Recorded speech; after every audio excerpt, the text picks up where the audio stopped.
Hello everyone, my name is Geeta and welcome to my YouTube channel. तो आज जो हम चैप्टर पढ़ रहे हैं वो है लॉज ऑफ मोशन।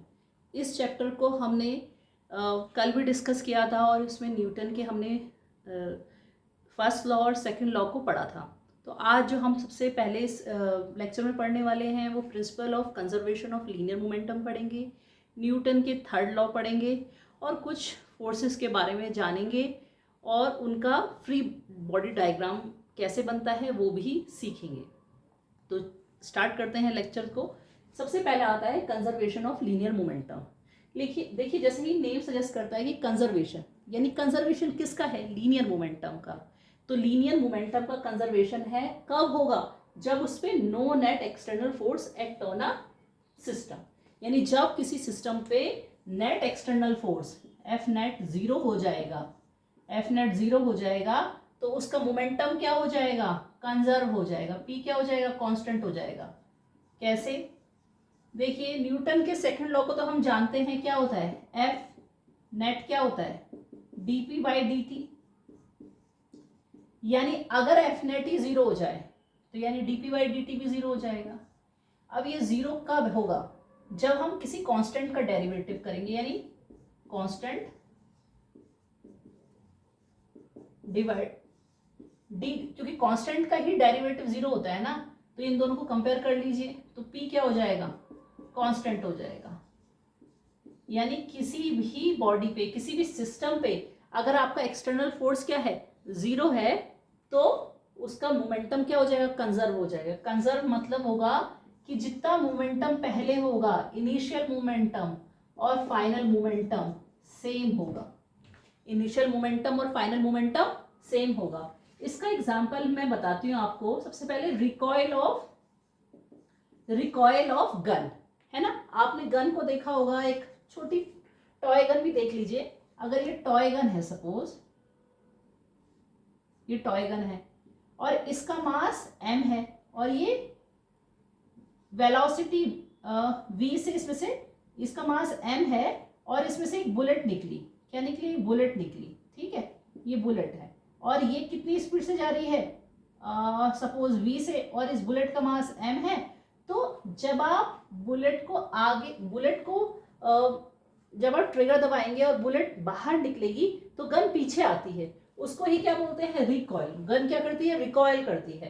तो इसको कैसे हम करेंगे? सपोज ये एम वी मास से बुलेट आगे गई और हमें नहीं पता कि गन कहाँ गई है, गन आगे गई है, पीछे गई है, यानी वो किस डायरेक्शन में मूव करी है हमें नहीं पता। हम सिर्फ वेलोसिटी देख रहे हैं उसकी। सपोज उसकी वेलोसिटी v है और ये एक सिस्टम हो गया बुलेट और गन का सिस्टम। इसमें एक्सटर्नल फोर्स थोड़ा ना लग रहा है, कोई बाहर से हम बुलेट को थोड़ा ना मूव कर रहे हैं, वो तो गन से ही जो फोर्स निकला उससे ये मूव कर रही है। तो यानी इनिशियल मोमेंटम कितना होगा? गन भी रेस्ट में है और क्या है? बुलेट भी रेस्ट में है। तो इनिशियल मोमेंटम क्या है? गन का और बुलेट दोनों का ही होगा। इसमें देख लीजिए गन का और दूसरा प्लस इनिशियल बुलेट का, इनिशियल आई फॉर इनिशियल। तो गन भी रेस्ट में है और बुलेट भी रेस्ट में है, दोनों ही रेस्ट में है, तो इसका मतलब जीरो हो गया। और पी फाइनल, यानी गन का फाइनल मोमेंटम क्या होगा? गन का मास और गन का वेलोसिटी मल्टीप्लाई प्लस बुलेट का मास और बुलेट की वेलोसिटी। तो इनिशियल और फाइनल इक्वल हो गए, यानी M V plus M V is equal to zero. यानी v क्या हो गया? इसको इधर लाइए, M V upon capital M. यानी बुलेट नेगेटिव डायरेक्शन में जाएगी, सॉरी गन नेगेटिव डायरेक्शन में जाएगी, यानी v और कैपिटल V क्या होंगे? अपोजिट होंगे। तो इसका मतलब क्या है कि गन हमारे पास रिकॉइल करेगी क्योंकि अगर बुलेट आगे जाएगी तो गन पीछे जाएगी, क्योंकि हमें मोमेंटम कंजर्व करना है ना। अब देखो इसको ऐसे भी समझिए ना, हमें जीरो करना है कुल मिला के मोमेंटम, क्योंकि इनिशियल मोमेंटम जीरो है। फाइनल मोमेंटम जीरो करने के लिए अगर बुलेट इस डायरेक्शन में जा रही है तो गन को पीछे ही जाना होगा, अपोजिट, तभी तो कैंसिल करेंगे एक दूसरे को, क्योंकि आंसर तो जीरो आना है हमारा। इनिशियल और फाइनल क्या होने हैं? जीरो होना है। दूसरा, कंजर्वेशन ऑफ लीनियर मोमेंटम को हम कहां और पढ़ते हैं? जैसे एक्सप्लोजन ऑफ बॉम्ब। अगर कोई बॉम्ब एक्सप्लोड हो गया इसको ऐसे मैं बता रही हूँ आपको, explosion of bomb, explosion of bomb. देखिए इस केस में भी क्या है, एक्सटर्नल फोर्स इसमें कोई लग नहीं रहा है, बॉम्ब अपने आप से उसके अंदर आपने कुछ भरा है जो एक्सप्लोड करता है ना, उसमें कोई आप एक्सटर्नल फोर्स थोड़ा ना लगाया है, वो भम एकदम बूम करके एक्सप्लोड हुआ, ठीक है। तो ये बॉम्ब है, इनिशियली ऐसे सर्कल ही रहेगा, है ना, और जैसे ही एक्सप्लोड होगा तो छोटे छोटे ऐसे पीसेस नहीं बन जाएंगे इसके, ऐसे छोटे छोटे पीसेस में जाएगा इधर उधर, और हर एक पीस अलग अलग वेलोसिटी से मूव करेगा, है ना। तो इनिशियल स्टेट, तो ये तो इनिशियल स्टेट है और ये फाइनल स्टेट है बॉम्ब की, फाइनल। तो इनिशियल मोमेंटम कितना होगा इसका, 0 है, और फाइनल मोमेंटम क्या है हर एक पीस का, सपोज इसका m1 m2, हर एक जो पीसेस हैं बॉम्ब के एक्सप्लोजन के बाद वो डिफरेंट डिफरेंट मास के होंगे। तो यानी फाइनल मोमेंटम निकालने के लिए आप कैसे निकलेंगे, सभी पीसेस का इंडिविजुअल मोमेंटम निकालेंगे, यानी m1 v1 m2 v2 m3 v3, जितने भी पीसेस, सपोज 3 पीसेस बने हैं तो ये और ये दोनों क्या हो जाएंगे, इक्वल हो जाएंगे, यानी m1 v1 plus m2 v2 plus m3 v3, यानी क्या होगा, 0 होगा। आया समझ में। जब कोई एक्सटर्नल फोर्स नहीं लगेगा तो हम कंजर्वेशन ऑफ लीनियर मोमेंटम लगाएंगे, इससे हमारी बहुत सारी प्रॉब्लम्स सॉल्व हो जाती हैं। अब एक और एग्जांपल लीजिए, दो बॉल्स आपस में क्या करती हैं, कोलाइड करती हैं। कोलाइड मीन्स एक दूसरे से टकराती हैं, ये बॉल है और ये बॉल है, ये दोनों क्या हो रही हैं, आपस में टकराएं, ठीक है। अभी टक्कर से पहले नहीं, ये एक दूसरे की तरफ आ रही हैं, है ना। इसका मास m1 है, इसका u1 है, ये m2 है, u2 है, मास और वेलोसिटी, ये एक सिस्टम नहीं हो गया, एक सिस्टम हो गया, एक दूसरे की तरफ आ रही हैं ऐसे, ये a बॉल है, ये b बॉल है, और ये कोलाइड करती हैं। कोलाइड जब करेंगी तो आपस में क्या है, ये इस डायरेक्शन में चली गई, इस डायरेक्शन में चली गई, ये a है बॉल, ये b बॉल है, तो कोलिजन के बाद मास तो सेम ही रहेगा, वेलोसिटी चेंज हो जाएगी, क्योंकि इसमें कोई नेट एक्सटर्नल फोर्स नहीं लग रहा है, तो इनिशियल मोमेंटम और फाइनल मोमेंटम सेम होगा।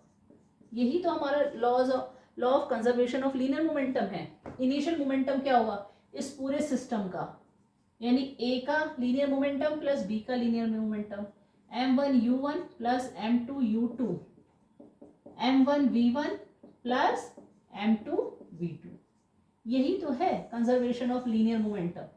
तो कोलिजन वाली जो प्रॉब्लम्स होंगी, चाहे कोई दो बॉल आपस में कोलाइड कर रही हैं, उस पर कोई एक्सटर्नल फोर्स नहीं है, तो उसमें भी आप कंजर्वेशन ऑफ लीनियर मोमेंटम लगा सकते हैं। एक प्रॉब्लम हम एनसीईआरटी की करते हैं, ठीक है, क्वेश्चन है एनसीईआरटी का ही, उसमें दिया हुआ है कि ये हमारे पास एक गन है, ठीक है, इस गन से हम एक बुलेट निकालते हैं, बुलेट एक शेल या जो भी है एक बुलेट जाती है, और उसका बुलेट का मास है 0.02 kg, और ये बुलेट मजल से, यानी ये पोर्शन मजल कहते हैं इसको, मजल से कितनी स्पीड से जाती है 80 मीटर पर सेकेंड, और कह रहे हैं कि गन का जो मास है वो 100 kg है। अब आप कहेंगे कि भाई 100 kg की गन कैसे होगी, गन उसको ही नहीं बोलते हैं, जैसे आप सोचेंगे गन सिर्फ ये बुलेट वाली गन होती है, तोप भी तो होती है, उसको भी गन कहते हैं, जो बड़ी बड़ी तोप होती है ना उसको भी क्या कहते हैं, गन कहते हैं। तो गन का मास ज्यादा भी होता है ना उस केस में, आपने देखा होगा पिक्चर में या किसी वीडियो में, जब तोप का गोला आगे जाता है, गोले को ही क्या बोलेंगे उसमें, गोले को ही क्या बोलेंगे, शेल, तो ये शेल है, शेल का मास, ये वाली गन नहीं, ये वाला शेल, ये वाला समझिए इसको, है ना, ये शेल ऐसे गया, और ये मास है गन का, गन वही आपका जो तोप खाने का जो गोला होता है, ठीक है, उसके गोले का मास है 0.02 kg, और ये जो तोप है इसका मास है 100 kg। अब ये पूछ रहा है कि जब हमने इसमें से शेल फायर किया, इस गोले को फायर किया, तो ये गोला फायर हुआ, ये आगे मोमेंटम जाएगा, और इनिशियल मोमेंटम तो इनका 0 ही है क्योंकि दोनों ही रेस्ट में है, तो ऑब्वियसली गन पीछे रिकॉइल करेगी क्योंकि मोमेंटम कंजर्व करना है उसको, इसका ये आगे की मोमेंटम प्लस, और हमें आंसर क्या आना है, 0 आना है, क्योंकि इनिशियल मोमेंटम 0 है, तो फाइनल मोमेंटम डेफिनेटली क्या होना चाहिए, नेगेटिव होना चाहिए। तो उसके लिए इस गन को पीछे आना पड़ेगा।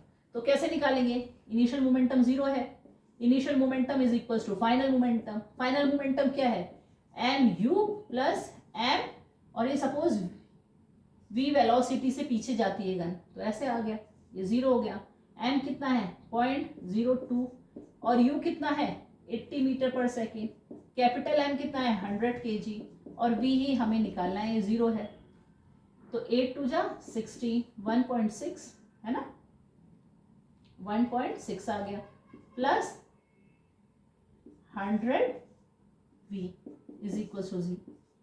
तो 1.6 डिवाइडेड बाय 100 कितना आएगा, मीटर पर सेकेंड। तो इसको आप 1.6 सेंटीमीटर पर सेकेंड, यानी रिकॉइल बहुत हल्के से होगा वो, है ना, बहुत ही कम स्पीड से क्या होगा, रिकॉइल होगा गोला, ठीक है, क्योंकि ये 0.02 kg है।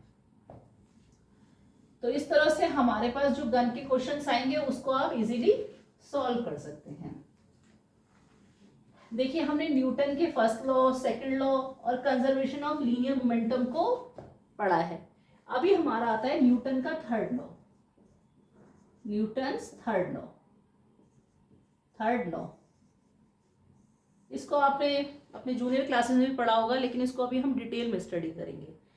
न्यूटन का थर्ड लॉ क्या कहता है, to every action there is an equal and opposite reaction, यानी कोई भी एक्शन होगा उसका इक्वल और अपोजिट रिएक्शन होगा।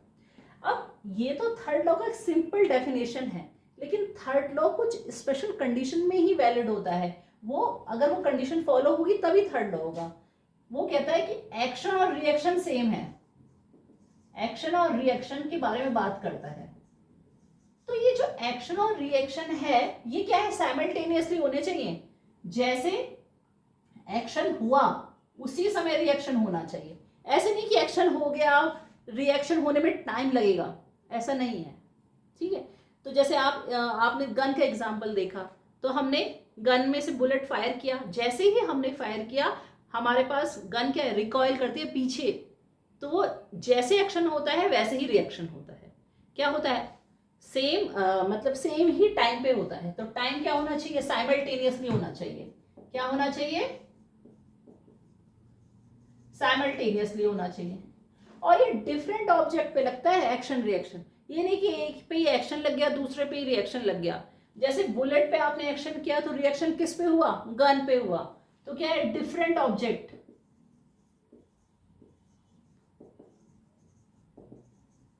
तीसरी बात, ये एक लाइन में ही लगता है, एक लाइन में ही लगता है। ऐसा नहीं हो सकता कि आपका जैसे बुलेट फायर होके ऐसे गई तो गन भी उसी डायरेक्शन में, सॉरी अपोजिट डायरेक्शन में जाएगी, लेकिन एक स्ट्रेट लाइन होगी।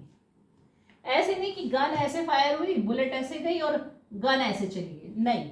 अगर बुलेट ऐसे गई है तो गन भी इस डायरेक्शन में ही रिकॉइल करेगी। तो क्या होता है कि सेम लाइन ऑफ एक्शन होता है। और ये क्या होते हैं, इक्वल मैग्नीट्यूड के होते हैं, यानी एक्शन का मैग्नीट्यूड और रिएक्शन का मैग्नीट्यूड सेम होता है।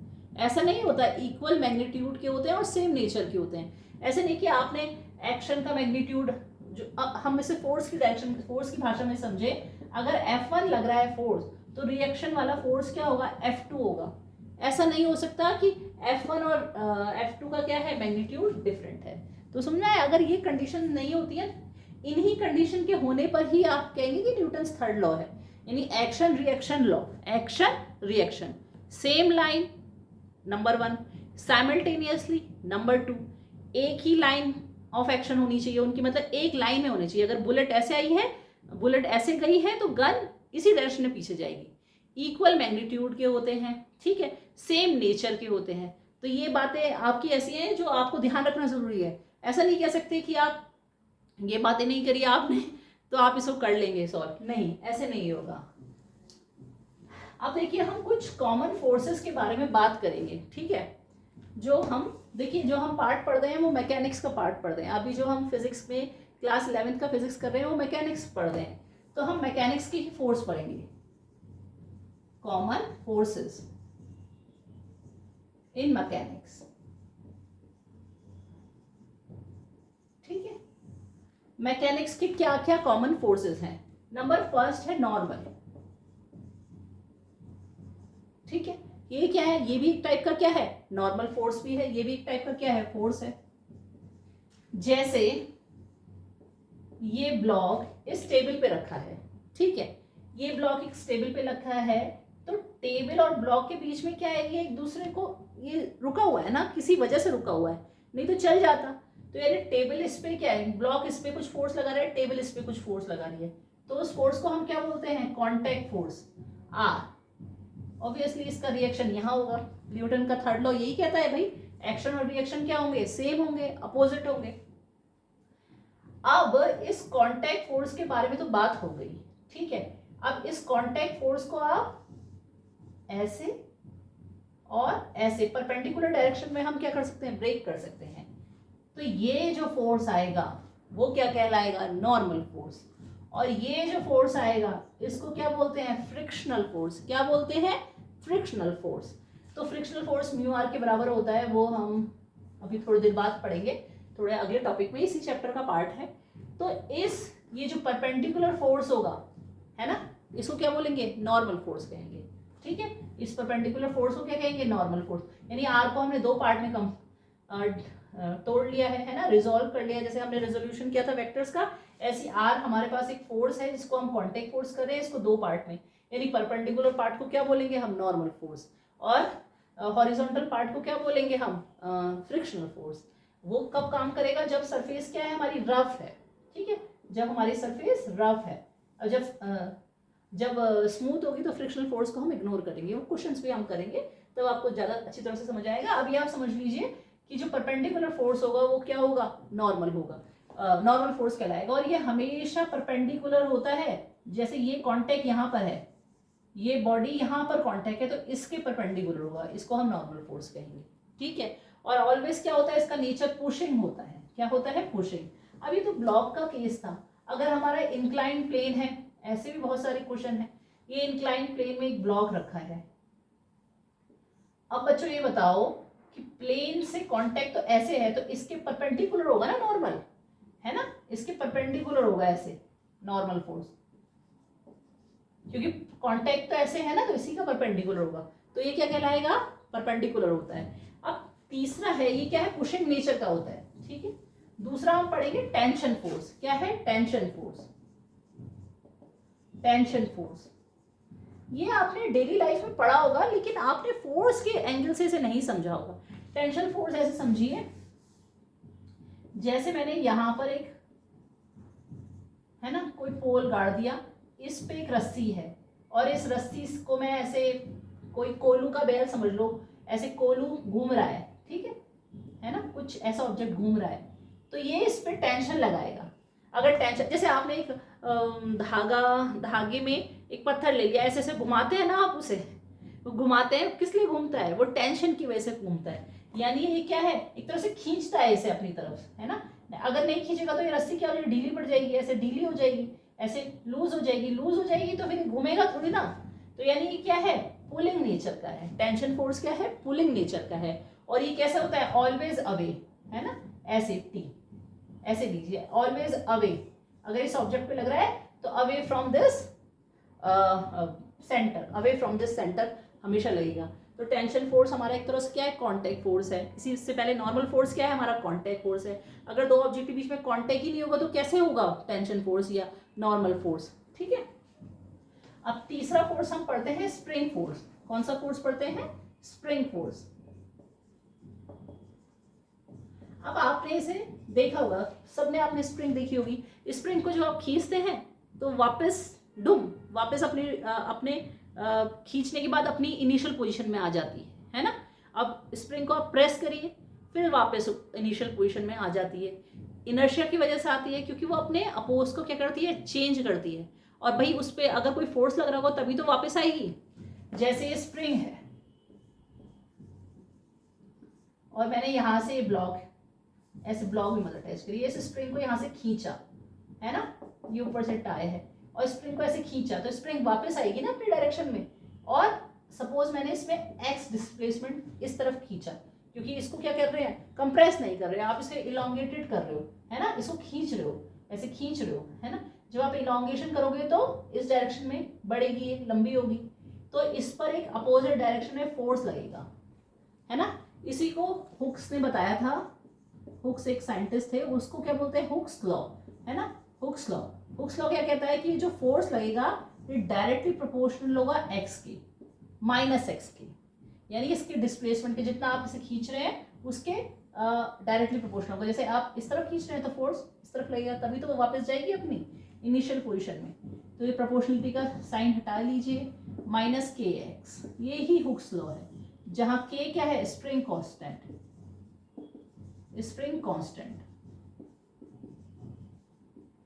तो के की आप, ये क्या है, स्प्रिंग कांस्टेंट। तो यूनिट क्या होती है स्प्रिंग कांस्टेंट की, एफ की यूनिट न्यूटन, न्यूटन पर मीटर, है ना, न्यूटन पर मीटर। और ये ऐसे ही इसकी आप डायमेंशनल फॉर्मूला लिखाइए, न्यूटन का mL/T-2 और नीचे क्या आएगा L, तो क्या आ जाएगा इसका डायमेंशनल फॉर्मूला mT-2। ये देखिए छोटे छोटे फॉर्मुलेज हैं, तो ध्यान रखना बहुत जरूरी है, क्योंकि किसी का भी आपको डायमेंशनल फॉर्मूला पूछा जा सकता है। तो ये स्प्रिंग कांस्टेंट हो गया। अच्छा दूसरा, अगर स्प्रिंग को आप कंप्रेस कर रहे हैं, आप स्प्रिंग को ऊपर, है ना, तो ये ऊपर इसका डिस्प्लेसमेंट होगा, ऐसे ऊपर की तरफ जाएगी, तब उस केस में स्प्रिंग जो हुक्स लॉ के अकॉर्डिंग जो फोर्स लगेगा, जो रिस्टोरिंग फोर्स लगेगा, वो क्या होगा, अपोजिट डायरेक्शन में होगा, ठीक है। तो इसे स्प्रिंग फोर्स कहते हैं। ये भी क्या है, एक तरह का कांटेक्ट फोर्स है। तो कांटेक्ट फोर्स हमने कौन कौन से पढ़ लिए, normal force, spring force, tension वाला फोर्स, और क्या है, ग्रेविटेशनल फोर्स।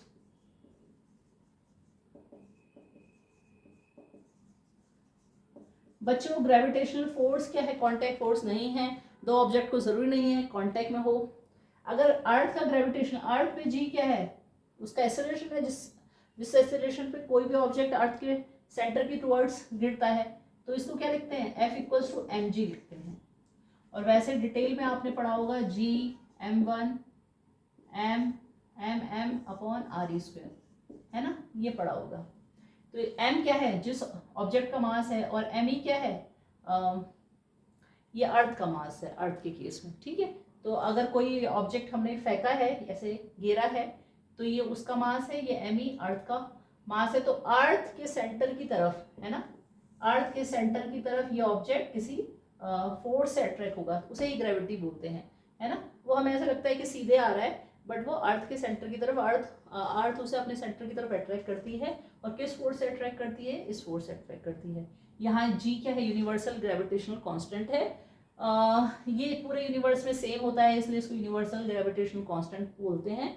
इसकी हेल्प से, इस फॉर्मूले की हेल्प से आप जी की डायमेंशनल फॉर्मूला भी निकाल सकते हैं। इसको मैं आपके लिए छोड़ती हूँ कि आप ये डायमेंशनल फॉर्मूला कैसे निकालेंगे, और प्लीज़ मुझे कमेंट सेक्शन में बताइए इसका जी का डायमेंशनल फॉर्मूला क्या आएगा, ठीक है। तो ग्रेविटेशनल फोर्स एक नॉन कॉन्टैक्ट फोर्स है। दो ऑब्जेक्ट को एक दूसरे के कॉन्टैक्ट में होना जरूरी नहीं है ना, दो ऑब्जेक्ट को एक दूसरे के कॉन्टैक्ट में होना जरूरी नहीं है ग्रेविटेशनल फोर्स के लिए। अब हम एक क्वेश्चन फ्री बॉडी डायग्राम देखते हैं। क्या देखते हैं, free body diagram.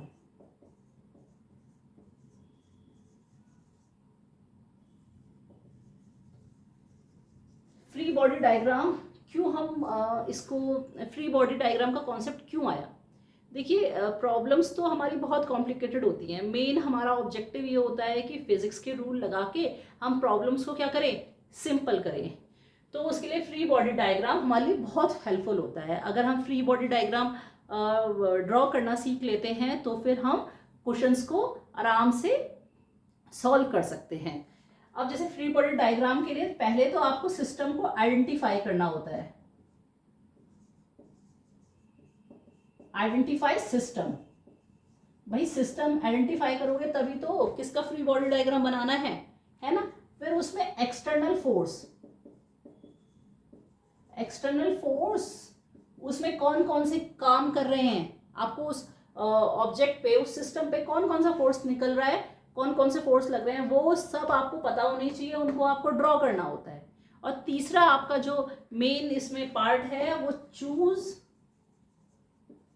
Appropriate X and Y axis. अगर आप एप्रोप्रिएटली एक्स और वाई एक्सिस नहीं चूज करेंगे तो कैसे इसका फ्री बॉडी डायग्राम बनाएंगे। देखिए जैसे ये ब्लॉक है ना, ये ब्लॉक है, ये इस सरफेस पे रखा है और इस पे कोई एफ फोर्स लग रहा है ना, तो इसका फ्री बॉडी डायग्राम आपको बनाना है। अब ये ब्लॉक है, इस सरफेस पे रखा है, ऑब्वियसली इस ब्लॉक का मास है कुछ m, तो इस पे क्या एक, पहले तो मैंने सिस्टम बता दिया कि आइडेंटिफाई ये सिस्टम है। अब इस पे आपको क्या करना है, एक्सटर्नल फोर्स ड्रॉ करने हैं। इसके मास का mg नीचे, एक सरफेस का नॉर्मल रिएक्शन n, तो इस पर टोटल कितने फोर्स हो गए, एक तो ये F हो गया, ये N हो गया और ये क्या हो गया mg हो गया। तो इजीली इसको आपने फ्री बॉडी डायग्राम बना लिया। अब ये आप एक्स एक्सिस ले लीजिए और ये वाई एक्सिस ले लीजिए। तो मैंने एक्स एक्सिस और वाई एक्सिस भी ऑब्वियसली दोनों एक दूसरे के परपेंडिकुलर होंगी, वो इजीली ड्रॉ कर ली। अब दूसरा एक आपका इंक्लाइंड प्लेन का क्वेश्चन, जैसे ये ब्लॉक इस पे रखा है, ठीक है, तो आप इसका फ्री बॉडी डायग्राम बनाना है। कैसे बनाएंगे, पहले तो ये आपने सिस्टम ले लिया, अब आप कहेंगे इसका मास mg ऐसे वर्क करेगा और ये एंगल सपोज थीटा है और ये एक नॉर्मल रिएक्शन ऐसे निकलेगा। अब आप इसमें एक्स एक्सिस, ठीक है, आपने इसमें फोर्स बता दी कि भाई ये चीजें इस पे हैं, ये फोर्स है, नॉर्मल रिएक्शन इस ब्लॉक पे लगेगा और इसके मास डाउनवर्ड लगेगा। अब मैं इसमें एक्स एक्सिस और वाई एक्सिस कैसे चूज करूं, परपेंडिकुलर करना है, तो मैं ये थीटा है तो बच्चों ये भी थीटा होगा। अब आप कहेंगे कि मैम आपने थीटा कैसे निकाला, देखो मैंने आपको एक बात बताई है कि angle between two lines is equals to angle between their perpendicular. इसका परपेंडिकुलर ये होगा, ठीक है, ये, और इस लाइन का परपेंडिकुलर ये होगा, है ना, इसका परपेंडिकुलर ये होगा, तो एंगल बिटवीन, तो ये थीटा एंगल होगा, तो ये क्या आएगा mg cos थीटा, है ना, रिजॉल्व कर लिया। और एक मैंने ले लिया mg sin थीटा, तो ये mg का रोल खत्म हो गया, mg का रोल खत्म हो गया। तो मेरे पास दो ही डायरेक्शन आई, एक तो ये इसको y ले लो और ऐसे x ले लो, दूसरे में परपेंडिकुलर है ना, तो कैसे ले सकते हो आप, ऐसे ऐसे लिख सकते हो, ये mg cos थीटा और ये n और, है ना, ये ऐसे, और इस पे एक ये हो गया mg sin थीटा, ये परपेंडिकुलर ही तो है, तो mg का रूल खत्म हो गया क्योंकि उसको मैंने रिजॉल्व कर लिया है दो परपेंडिकुलर कंपोनेंट में। तो अगर आपको फ्री बॉडी डायग्राम बनाना आता है ना, तो आप इजीली क्वेश्चंस को सॉल्व कर लेंगे, ठीक है।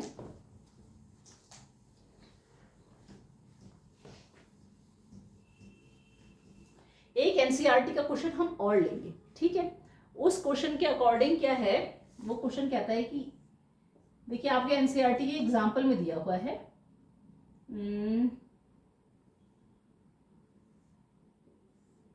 मैं क्वेश्चन लिख लेती हूँ पहले, और 6 kg, this is 50 newton, this is 1 metre and this is also 1 metre. वो बोल रहा है कि एक रोप है, ठीक है, एक रोप है ऐसे जो 2 मीटर लंबी है, ठीक है, 2 मीटर लंबी है, ठीक है, 2 मीटर लॉन्ग रोप है, उसके एंड पॉइंट पे एक 6 kg का आपने वेट हैंग कर दिया, ठीक है। अब वो कह रहा है कि इस रोप को मैं बीच से पकड़ती हूँ कहीं, तो 1 मीटर ये और मीटर यहाँ, और इस पे एक फोर्स लगाती हूँ F 50 न्यूटन का, कितना 50 न्यूटन का एक फोर्स लगाती हूँ, तो रोप ऐसे हो जाएगी, है ना, आपने ऐसे हो जाएगी। तो वो कह रहा है कि इस रोप पे जब मैं 50 न्यूटन का फोर्स लगाती हूँ तो ऑब्वियसली ये रोप वर्टिकल से थीटा एंगल बनाएगी। तो वो कह रहा है कि इक्विलिब्रियम में, ये सिस्टम इक्विलिब्रियम में होने के लिए ये एंगल थीटा कितना होगा, एंगल थीटा कितना होगा, क्योंकि रोप की बात आ गई तो टेंशन की बात भी आएगी। जब भी आप टेंशन ड्रॉ करें तो ऐसे ड्रॉ करें दोनों साइड, सपोज ये T1 है, ये T2 है, दोनों इक्वल होंगी, अपोजिट होंगी टेंशन। अब इसका फ्री बॉडी डायग्राम बनाइए, इस पे आप फ्री बॉडी डायग्राम के लिए आप फोर्स, सारे एक्सटर्नल फोर्स निकालेंगे इस पे 6G यानी 6 × G। तो इस ब्लॉक पे, पहले ब्लॉक का फ्री बॉडी डायग्राम, इस ब्लॉक पे एक टेंशन T1 ऊपर, T1 भाई से ऊपर खींच रही है, और mg मास यानी 6G यानी 60 न्यूटन इसको नीचे खींच रहा है। ठीक, ये एक बात हुई। और ये सिस्टम इक्विलिब्रियम में हिल नहीं रहा है, तो ऑब्वियसली क्या हो जाएगा, T1 = 60। क्लियर। अब इस पे, इस पॉइंट पे आप बताइए, इस पॉइंट पे बनाने के लिए थीटा एंगल है, ये T2 को आप रिजॉल्व कीजिए, तो T2 cos थीटा और T2 sin थीटा, ये आएगा ना। और इस पे एक और फोर्स लगेगा भाई, यही वाला फोर्स नहीं लगेगा, T1 हाँ और T2 cos theta.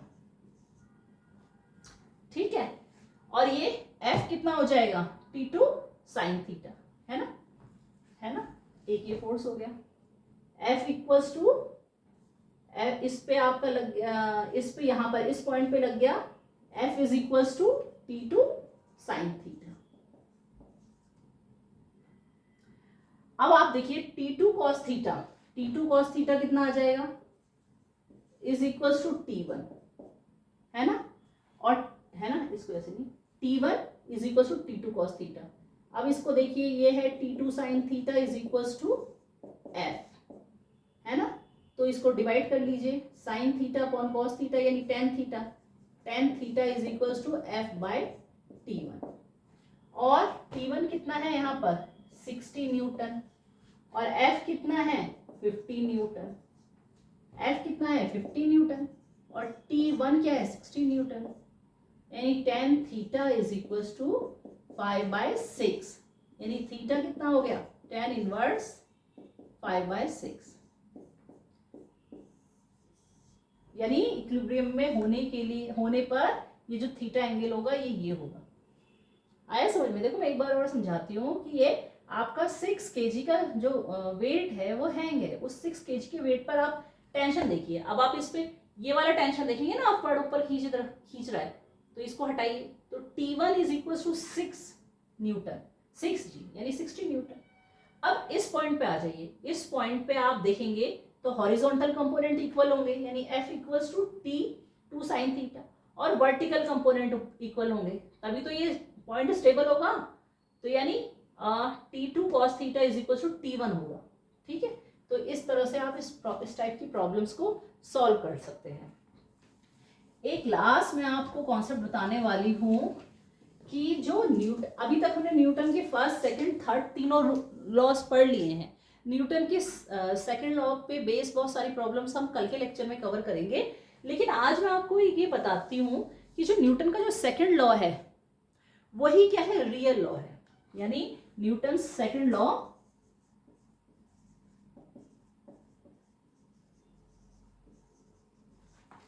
Is the real law.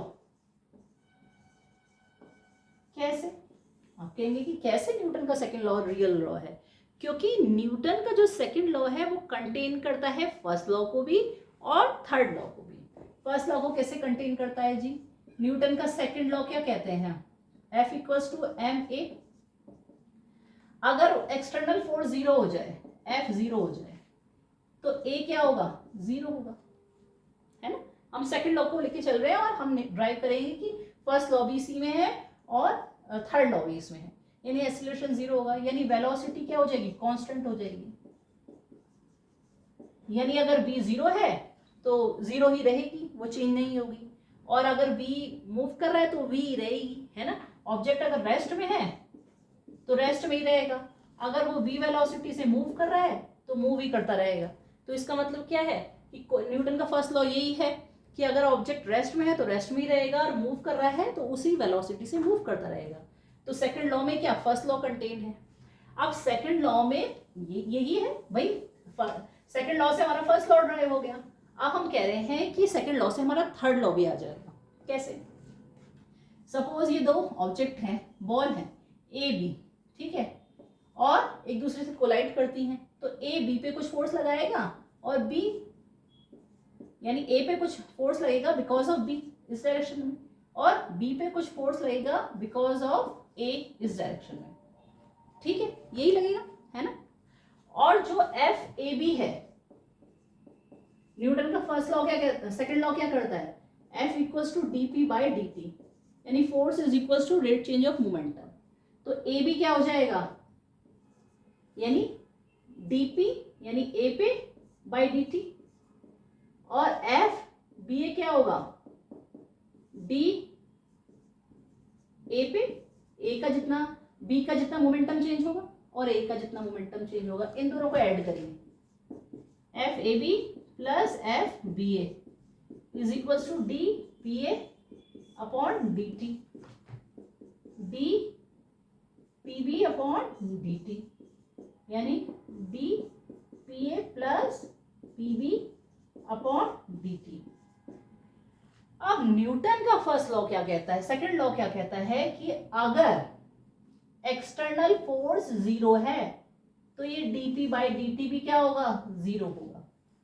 भाई दो ऑब्जेक्ट अगर कोलाइड कर रहे हैं, कोई एक्सटर्नल फोर्स तो नहीं लग रहा है उस पे, है ना, तो यानी क्या है, ये dp बाई dt क्या हो जाएगा, जीरो हो जाएगा, यानी ये जीरो हो जाएगा क्योंकि कोई एक्सटर्नल फोर्स नहीं लग रहा है। और ये टोटल सिस्टम का, ये पूरा सिस्टम हमने एक ले लिया, इसका मोमेंटम है, तो ये पूरे मोमेंटम, यानी इसको आप ऐसे कह सकते हो dp बाई dt, इस पे कोई फोर्स थोड़ा लग रहा है, तो dp बाई dt हमारा जीरो हो जाएगा, कोई फोर्स ही नहीं लग रहा है। तो यानी क्या आएगा, F A B plus F B A, ये भी जीरो होगा, और F A B is equals to minus F B A, यानी दोनों ही फोर्स क्या होंगे, एक दूसरे के अपोजिट होंगे, इक्वल होंगे, अपोजिट होंगे। यही तो न्यूटन का थर्ड लॉ है कि action reaction, for equal action there is equal, for some action there is equal and opposite reaction, यही न्यूटन का थर्ड लॉ है।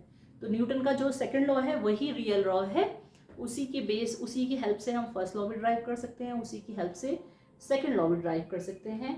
तो आज के लेक्चर में मैं बस इतना ही कवर करूँगी।